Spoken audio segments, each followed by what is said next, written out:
Okay, now I'm going to demonstrate the APX CPS Radio Management tool, which will help us program the new audio playback and evacuation tone features onto the radio.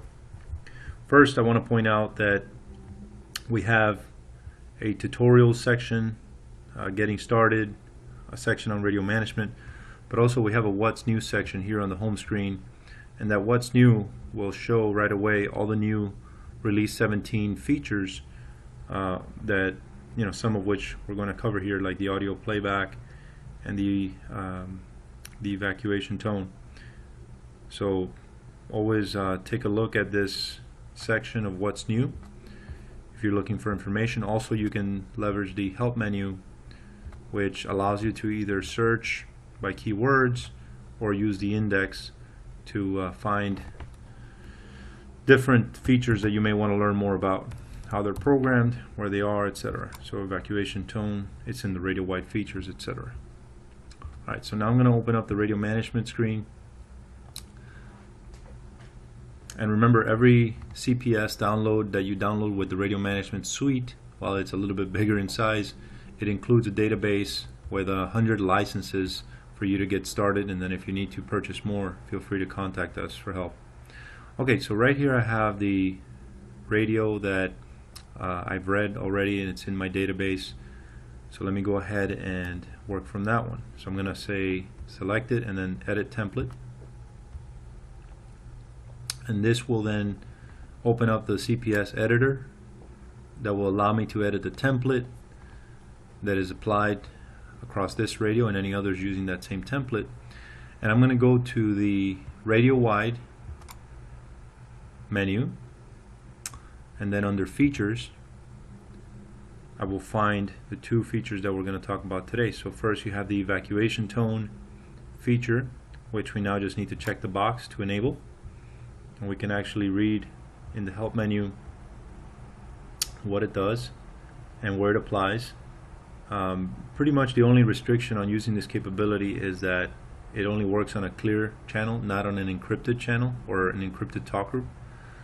So that's all we have to do for that one. And then the other one is the audio playback buffer down here, which is the amount of seconds that we want to record across calls.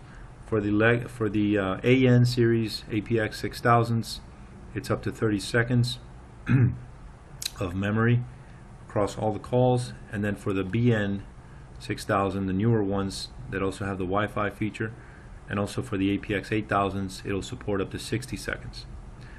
Once these two settings have been enabled here, the other section we want to touch is the controls under radio ergonomics configuration, controls, buttons. We can assign one of the side buttons. In this case, I see the side bottom button is blank, so I can use that one for the audio playback feature. And we'll see how that works later. A short press will allow me to play back. A long press will allow me to save. And then also in the menu items, I can add the recent calls menu, RCNT, so that I can also use the screen of the radio to manage the received calls that I may want to listen to, save, etc. I'm going to move that menu item to the front of the radio. So let's say I want it to be my second item. I want to see zone, recent, and then the channel menu. Okay, so now that I've made these changes to the code plug, I can save it. I'm going to call this the R17 features template. And I'm going to apply this template across that one radio, which was the only one using the previous template that we're modifying. Hit OK, and now I can close the editor and go back to the radio management screen. I can see the code plug has been modified, and now I can select that radio and schedule a job to write or update that radio by hitting OK.